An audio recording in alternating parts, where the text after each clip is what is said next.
Just when you thought you were out, they pulled us right back. Yeah, that's the nature of the market these days. This is the lowest conviction market I've seen in quite a while. This feels a lot like 2018, where you are just in this market where every little rally gets sold off. I mean, it's difficult to trade because you have a chance of getting caught up in the bull crap. It's difficult to have high conviction for many, because the more high conviction you have, the more you end up buying the dip, and then the dip keeps giving. I mean, look at this one, folks. Cloudflare is officially under $100. Now, previously it fell to about 100 even, but look at this, folks. Look at this. This is what I'm talking about with convictionless rallies. Look at this. So you fell to about 101 penny right here. Then all of a sudden, yay, we're up 6%. Yay, we're up 3.5%. Yay, we were up more this morning. And despite being up this morning, we were kind of, I mean, here's your chart for the day on Cloudflare. Look at this. Yay, we're green. Oh, just kidding. Down 12.5%. I mean, this is an insane amount of selling. It's quite remarkable. So yeah, definite pain in the market. You are in a situation where the market is potentially reacting to Bernard's discussion in front of Congress about being potentially interested in having the first rate hike in May, which, quite frankly, I think is a very lame excuse for a market movement, because the market already priced in a 90% likelihood that rates were going to go up before March rate hike, right? That they were going to go up before. Hold on, what's going on here? Oh, they screwed that up. Anyway, they already priced in that markets were going to go up before. What is it? Markets had a 90% likelihood of rates going up before April. That's what it was. Which the only meeting before April is March. So the fact that Brainard is coming out saying, okay, yeah, we're thinking about raising rates in March, that's the duh. Like, the taper finishes in January, no rate hike there. Rate hike happens in March, and we're getting that incredible fear in the market, leading that, oh my gosh, things are somehow going to be substantially worse going into the rate hike cycle. And so that's what we're pricing in right now. It does shock me, though, that the market is so surprised that the rate hikes would occur in March, because this is what we've been talking about on the channel consistently, that we're probably going to get our first rate hike, almost certainly going to get our first rate hike in March. So surprising. I don't know. I don't see that particularly as a massive catalyst, because that just implies like stupidity in the market. Let's go take a look at treasury yields, which, what's interesting is, at least when I last looked, they actually weren't rising. Yeah, look at that. Treasury yields are actually falling. And so I thought that was quite interesting, that you're in this market where treasury yields are falling. You've got a reiteration that rates are going to go up when we thought that they would. And now all of a sudden the market's selling off. I mean, you've got, look at this ridiculousness. The NASDAQ down 2.25. I mean, this is Monday all over again, except the difference between today and Monday is on Monday, the treasury yields were skyrocketing. We were running to 5, or what did we run to? We ran to over 1.8 there for a period of time on the 10-year, which is absolutely nuts. Created a lot of fear in the markets, and we saw the NASDAQ down 2.2% as well. Now we're not seeing those rates move, and we're down this level. Quite odd. A lot of algorithmic trading on probably random talk. I mean, I can't imagine that the Supreme Court halting a vaccine mandate is leading the market to sell down, but this is something that has occurred. We've got open to interest rate raising rates in March, big deal. Delta was relatively positive today after they had earnings. We've got the Bitcoin. We've got some crazy Bitcoin price action and crypto price action. In fact, we're falling more into the close.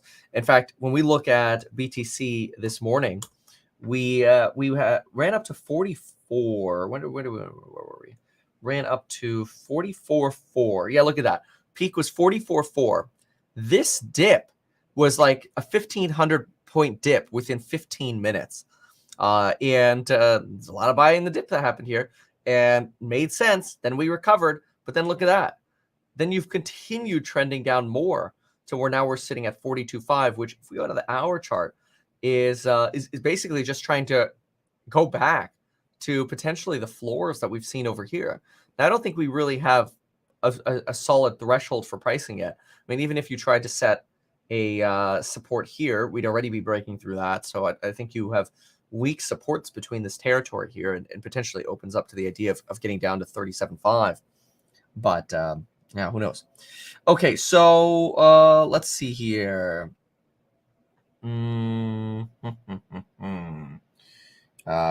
Okay. Oh, I get it. Okay. Why'd they do that? Oh, I see. Okay, there it is. I did a transfer with JP Morgan. I'm like, wait, where did you just put that money? They put it in a different account than I thought they would. That's kind of funny. Okay, so transfer. I will fix that. All right. So what else do we have here? Neo down 3%. Enphase down 3.35. I mean, we're beyond the point of wondering why these are going down for fundamental reasons. At this point, it's just whatever's got the lowest path to profitability gets sold the hardest. That's true of Roblox. That's true of Cloudflare. Cloudflare, low path to profitability. If anything, no path to profitability. That doesn't make it a bad company. If anything, it's a good company that that really has the opportunity for, in my opinion, great upside as a cybersecurity play, but not in this environment because again, no path to profitability. And so you're going to see that any of those with a low path to profitability, which I hate to say, but a firm is included in, you're going to see more pain in. No, Trade Desk is actually has a nice profitability, nice margins. Tesla is profitable, but still selling off 6.28%, though it's been doing relatively well in the past few weeks here. It's not like it's at all-time lows and sitting at $800 or something. Who knows? That's maybe where we're heading back to. This is just so much uncertainty and pain in this market. It's quite interesting. It's almost like any red day you get, any green day you get, you almost have to set up your hedges for the green days because it's so oh, there we go. Okay, there we go. Okay, perfect. Sorry, I wanted to finish that transfer. It's almost like any green day you get, you have to set up your hedges because the red days are around the corner. Every rally is convictionless. So I go in over here at on Lucid, for example. This thing was at $46, and I'm like, this is great. The more this runs, the better opportunity we have to hedge this and make some money. Well, should have done that yesterday. On a green day. This is why you want to hedge on green days, especially in this market. It's not a terrible thing to do. Hedging obviously is a replacement from increasing your buy and hodl position. If you're buy and hodl and you want to build your position in something, then maybe hedging isn't the right thing for you. But you might feel like you're catching the falling knife for a while, which a lot of people really hate that feeling. And it makes sense. Okay, there we go. Move that. Perfect. All right. So it does look like the market's burning a little bit more going into the close. So here we have S&P 500, falling into the close, 1.25%. And Google down 1.46. Let's take a brief listen to CNBC. And what I'm going to do is I'm going to pull up to see what the suits are saying. But it's going to take me a minute to do that. All right, here we go. From zero. Right, it's not the same thing as moving from 5 to 6, and I think that's what the world has seen in Japan and Europe, and so I don't buy the neutral Fed funds rate at 275. Although inflation is big double digits, and if we're right about oil, that's going to confound people's inflation problems. Carl Bass, great to see you as always. A realist, a bear, on some topics, a bull on oil. We shall see. If you're right, thank you so much. Thank you, guys. Probably bear on tech then too. Yeah, it's such different worlds. A bull on oil, bear on tech. Oh, it's so opposite of how I personally feel. But you know what? That's been working. Indices obviously getting hammered here. And let's see here. Snark over here has actually a very valid comment, and that shows you the ridiculousness of the environment right now. A firm closed at 69, of course, 69.90 the day before the Amazon partnership was announced. Crazy that we're back at pre-Amazon and Target price. Yeah, it is. It is. But that's all right. So let's get into Live Blog. Okay, what do we have here? So, influx of bank issuance may support treasuries over coming days. Treasuries could find some support as big bank stocks enter earnings season, usually accompanied by an influx of financial corporate issuance. Banks may push the boundaries as far as how they can go with their, how far they can go with their bond plans, issuing as much as possible before the looming Fed hike cycle kicks in. Okay. Dissecting the dollar's disappointing drop. The dollar's recent scuffles have garnered a fair amount of attention, but they are a mere pause in the underlying bull market. Or are they a pause or a sign of something more serious? I would like to know the answer to that. Maybe the fall, because the dollar fell this morning. Maybe that's why. Let's see. So expectations that the greenback would continue appreciating have been greatly disappointing in 2022. So there were expectations of international flows to support the dollar, to strengthen the dollar. We entered this year with a market pretty bulled up on the dollar. Nothing wrong with that. If everyone is bullish and everyone is long, where are the marginal buyers coming from? This sort of thing is more of a qualitative than a quantitative analysis, though we can look at, okay, so give us the answers here. Dollar buyers run out of steam. Oh, I see. They're making this interesting argument, and I wonder if you can apply this to a lot of stocks too, is that, hey, if your core audience is hodling, basically, and you are buying the dip with whatever leftover money you have, and then you're out of money, what other pricing pressure is there when you've got institutions with billions of dollars potentially catching an early trend or trying to catch an early trend, shorting, and then almost self-fulfilling that trend, right? It's just something you just have to sit through and pain through. Yeah, I had no particular explanation from the suits here. Let me see another source here. This might give us a little bit of insight here. Let's see here. It sounded like a poem. Supreme Court now. Talked about Brainard. Talked about the Supreme Court. All right, here we go. Tech companies dragged down amid a wider spread calls from the Fed to raise rates. I mean, we knew this was coming. Traders also assessed news that divided that a divided Supreme Court blocked the centerpiece of Biden's push to get people more vaccinated, rejecting a rule that would have required 80 million to get vaccinated. The Nasdaq sank 2%. Yeah, we see that. Raise rates March. We already know that. We're in a position where much of that has been positive for equities is maybe moving to neutral or negative. And while there are still few alternatives, it makes the equity market ripe for more fluctuations over the next few months as we see how data and the Fed play out. Yep. Let's see. Tech has really benefited from a decline in rates. Obviously, now you're seeing that U-turn. Yep. Prices paid to U.S. producers decelerated in December as two key drivers of inflation in 2021. Okay. Morgan Stanley clients expect financial stocks to outperform. I actually believe that. That's an interesting survey. Morgan Stanley clients expect financial stocks to outperform, but they'll have to outperform after they keep getting pained, unless they're talking about banks. Banks have done well. Wells Fargo, Citi, JP Morgan. I expect that their earnings are going to be excellent. And those come out on Friday. Friday morning. So actually tomorrow morning, which is a lead into the 3-day weekend, you'll see bank earnings from Wells, Citi, and JPM. I don't think we have any earnings after the bell today or tomorrow. They're very far and few between. We're going to get a lot more earnings next week. Let's see. No, Washington Federal and some smaller companies today. Okay, yeah, so no particular earnings to look at today. Okay, good. Yeah, it really seems like a lot of weak answers for the sell-off today.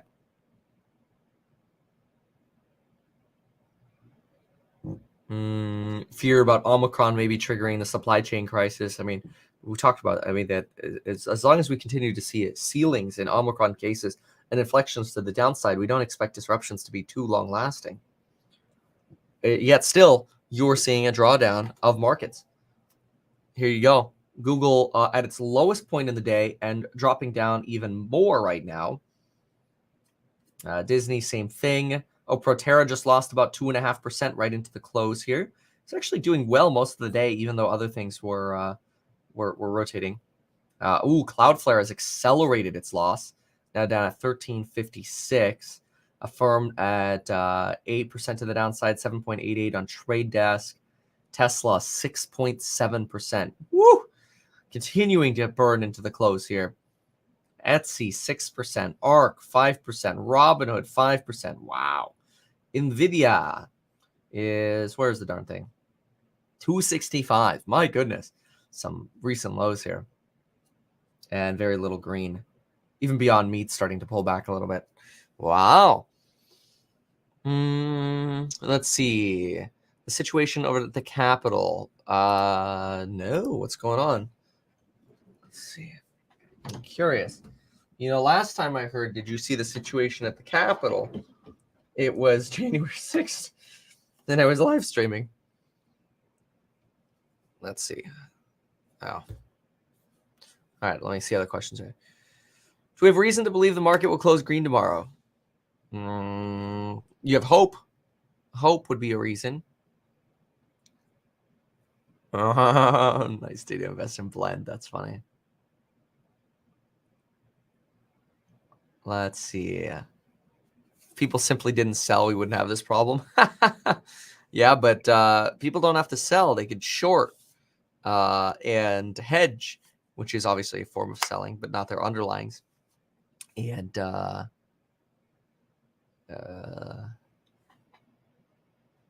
Iran leader shares Trump assassination video. Oh, that's interesting and quite odd. And so that's being reported on Fox. And then Prince Andrew stripped of military titles and charities. Okay. Wow. I don't see anything happening on the Capitol. So, all right. Bearish engulfing on BTC. Oh, yeah. I mean, just look at, what's it called? Look at tech, and then you know what BTC is going to do. BTC sitting at 42,666. Not at that low level that we saw earlier, but definitely a rotation here. Let's see what else here. Matterport calls. Yeah, no kidding. And calls are ouchie wouchies. Anything to do with Russia, Ukraine? I have not thought so. I don't really think that is issue right now. It's most because everything's been if Russia launches an attack, right? Once it's ready to abandon diplomacy. I mean, I guess the elevation of threats, that's probably not good. This is just 2 hours old. We can take a look at this together here. Let's look at this. This is Russia at an impasse with the West warns it's ready to abandon diplomacy. Vienna. Russian officials signaled that they could abandon diplomatic efforts to resolve the security crisis around Ukraine, bringing a whirlwind week of European diplomacy to an ominous end and deflating hopes that negotiators could forge a path forward to easing tensions in Eastern Europe. One senior Russian diplomat said the talks with the West were approaching a dead end, while another said the Kremlin would wait until it receives written responses next week to its demands from Washington and NATO before deciding how to proceed. It was clear that Russia's next move would be up to President Putin. The U.S. and its allies are actually saying no to key elements of these texts. This is what we call a dead end or a different approach. Wow. The United States representative to Thursday's meeting, Michael Carpenter, also depicted the two sides as engaged in a standoff with no clear resolution. We must never stand for the flouting or erosion of our bedrock principles. That means no tolerance for overt or tactic spheres of influence. Yep, a lot of tough talk. Oftentimes, you get this sort of tough talk. It seems the risk of war is now greater than it has ever been in the last 30 years. You get this sort of tough talk as a negotiation strategy. You know, people say this about risk of war or whatever, and it's really designed to try to get the other side to cave, because you know, you're basically publicly talking about how you're going to kick someone's butt if they don't get their negotiation their way. No, I don't think that's strong bank growth. First of all, I don't see strong loan growth coming, but even if banks did well in earnings, I don't know that it's going to help fintech. I think fintech's going to be on fire for a little while.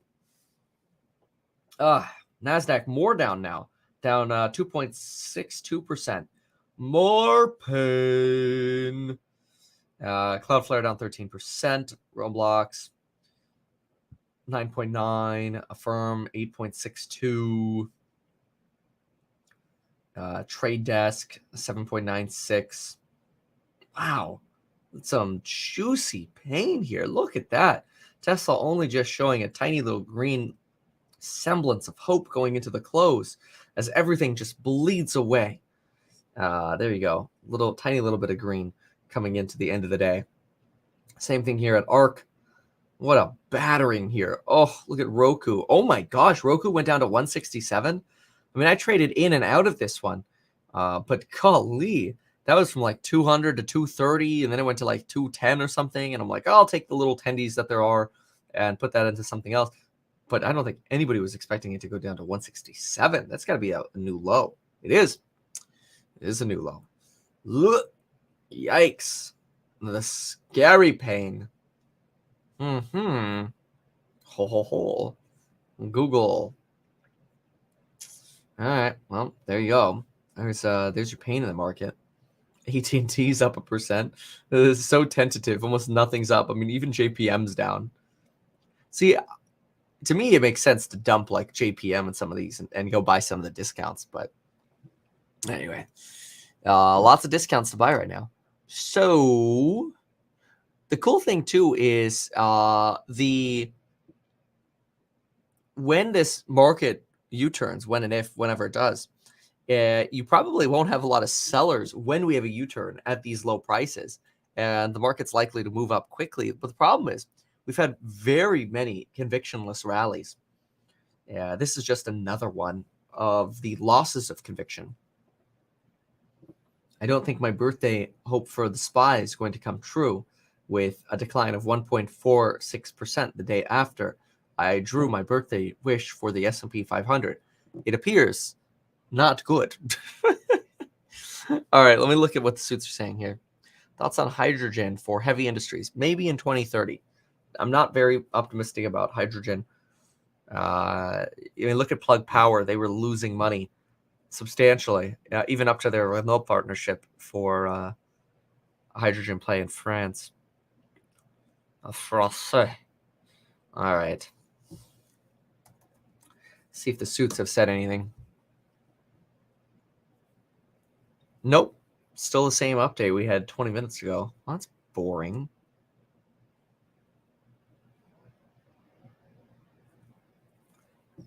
Yeah, I really only see negativity here about Brainard market-wise. Let's listen to Saki for a moment. Let's see what she's talking about.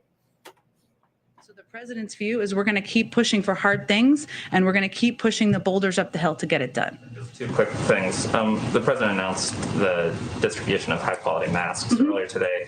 That's been kind of a vague and undefined phrase. I understand well-fitting, like what that. We got the bell. Oh, darn it. I almost missed that. Actually, I might miss it. Hold on. Go. Get the bell. Big indices. Hey. As the bell goes sharply lower, particularly for tech, and the Nasdaq down 2.6%. But at session lows for all three of the major averages, the S&P down 1.5, the Dow down That would be my 0.5. luck. If I ever rang the bell, it would be my luck to do it on a crappy day like that. Look at this. Look at the numbers here. I mean, your 0.48% down on the Dow, S&P down 1.42, NASDAQ down 2.51, Russell down 0.76. I mean, you're just straight up pain.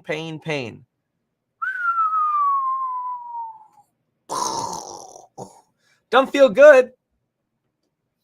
It feels good if you have money left to buy the dip. Less good if you don't. See, that's always the downside of buying the dip is you buy the dip, but then you're out of money and then the dip keeps going. And then you're kind of just like, it'll pain eventually. It'll end eventually. And then you take like your Kool-Aid, your potions that you're working on. And yeah. Anyway. Okay, so how did things end here? Well, Cloudflare down 13%. Oh, it's like a knife in the heart. I'm not in it right now. I'm not in Cloudflare. But you know, I was so excited to see it bounce off 100 and start running again. It ran to like 120, 130. But nope, convictionless rallies. This is why you short Lucid when it gets to 45. Should have listened to myself. It's okay. When I self-talk like that, I learn that I must pull the trigger on my shorts. All right, then we got Monday.com down 10%, Roblox down 10%. Oh my gosh. Affirm down 8.45%, Trade Desk 8%. Yikes. Wow, some big old burns here. Tesla down 6.75%, still over 1,000 remarkably though. Etsy down 6%, Lemonade down 6%. I mean, this is indiscriminate, broad-based selling, shorting, and hedging, which one way to hedge is just to get out, right? Keep that in mind when the market is painful. One thing that people use as a hedge is just selling. They sell, they get out, and they sit in cash, and then they wait to rebuy. The problem with that strategy is they often miss being able to buy the bottom, and they're like, no, it's just going to be another convictionless rally, and then it takes off, and then it's like, crap. You end up increasing your cost basis, right? So there's a lot of risks associated with that.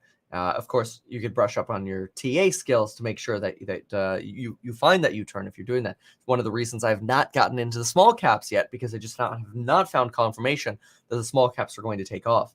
And so far, that has proved correct. Every time we've had a slight little green day, we have just rotated down more and worse on the small caps. I don't even think today we really have a division here between smalls and large. I mean, look, if you sort by the largest cap companies, you've got 3 greens here. If I sort by the lowest cap companies, starting right here, you've actually got a little bit more green. Oh, wait, no, I guess it depends because this is a full page right here of red. Yeah, okay. It's just, well, it's probably because 90% of stocks are red today. Okay, wow.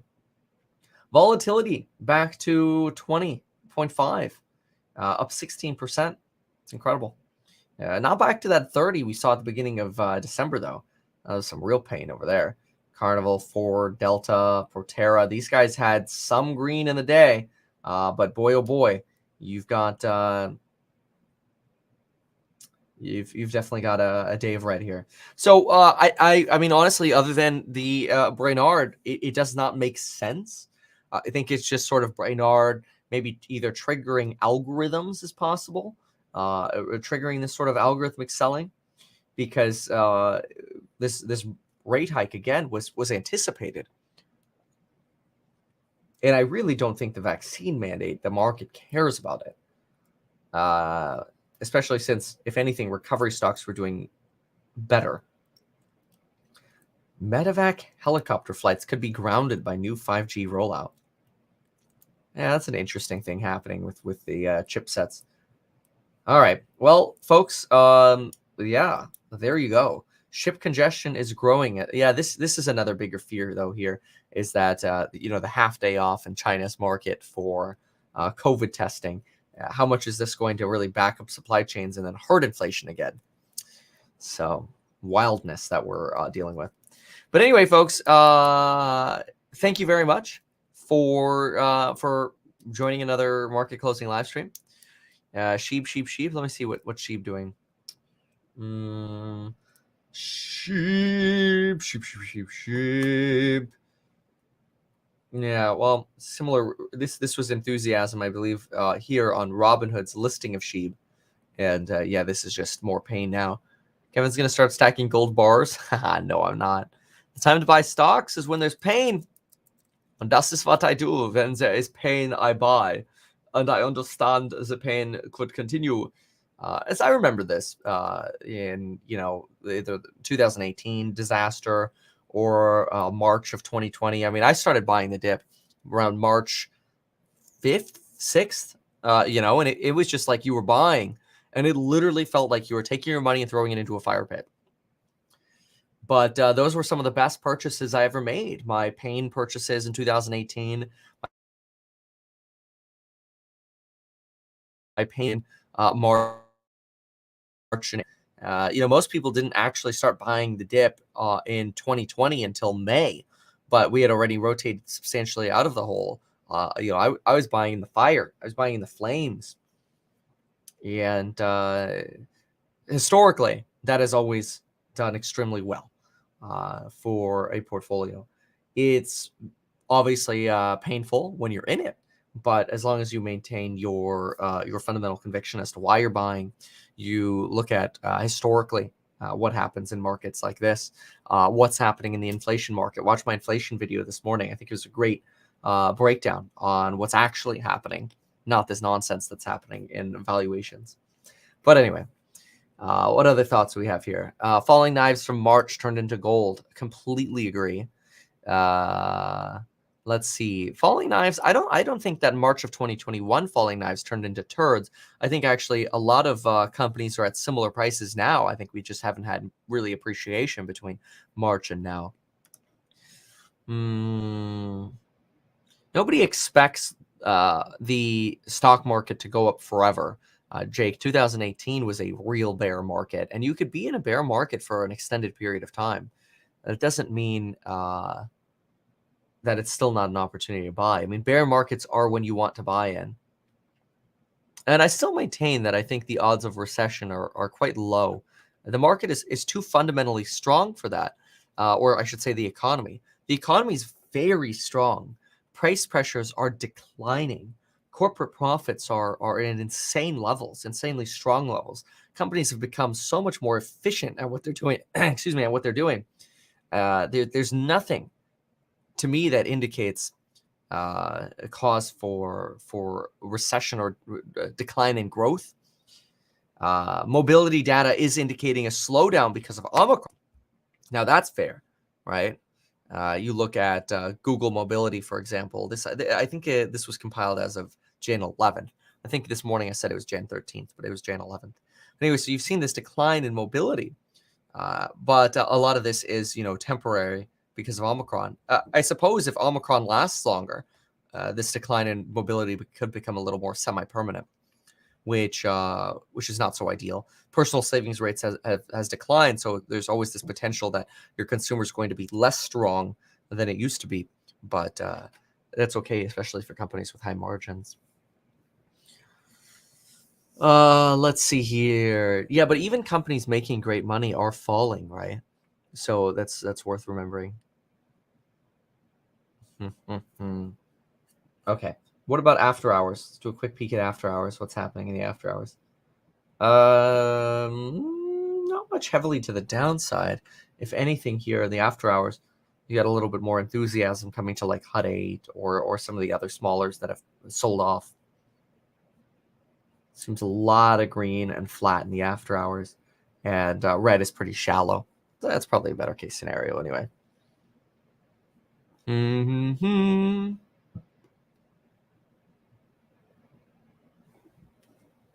Yeah, see, look at this. We are too strong. I think you mean the economy. I have two businesses in Canada, and economy is fine. I agree. Strong people have money and they want to spend. There's just nothing to spend on. Yeah, that's also true. The supply chain constraints. The reason why I've seen every rally since December as a bull trap is the Russell 2000, which I believe is leading indicator of crash. You can look at small caps, and I completely agree with you that every rally has been a convictionless rally and a bull trap. And my threshold, I think we talked about this earlier, has been Shift Technologies. I'm not in Shift right now, but watching Shift continue to fail tests of support is absolutely, my opinion, an indicator of more pain coming.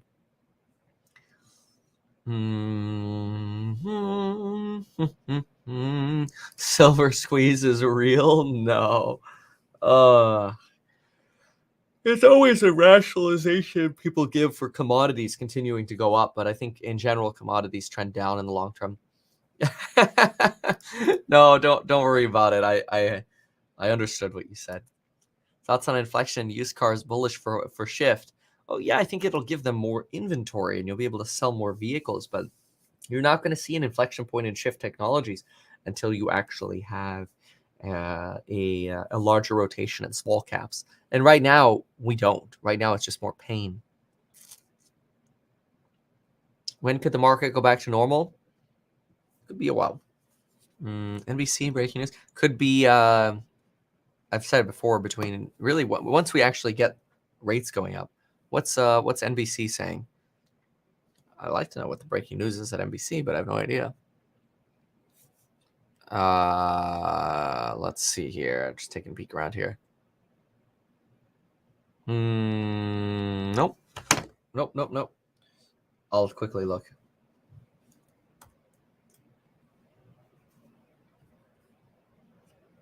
No, I don't particularly see any news here. Nothing that we haven't already addressed. No, crazy market. Okay, folks. Well, enjoy, yes, your 7-layer dip. That'll turn into a 14-layer dip. That'll turn into a 21-layer dip. I'm honestly just so salty about people playing the game, the market like a video game. I'm just trying to invest in quality money-making companies. Well, yeah, I agree with you. And look, you can buy quality companies that aren't making money yet, right? Just because a company is not profitable does not necessarily mean it's a bad or low-quality company. In fact, some of the, in my opinion, lower quality companies that I expect to go bankrupt in the future are doing decently.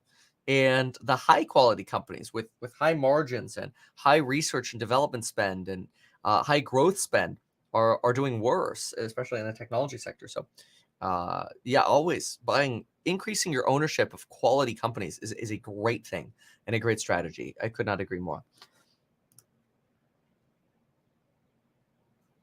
Facebook, Google, Twitter, and Reddit got subpoenaed. Oh, why? Maybe Jan 6 or something like that?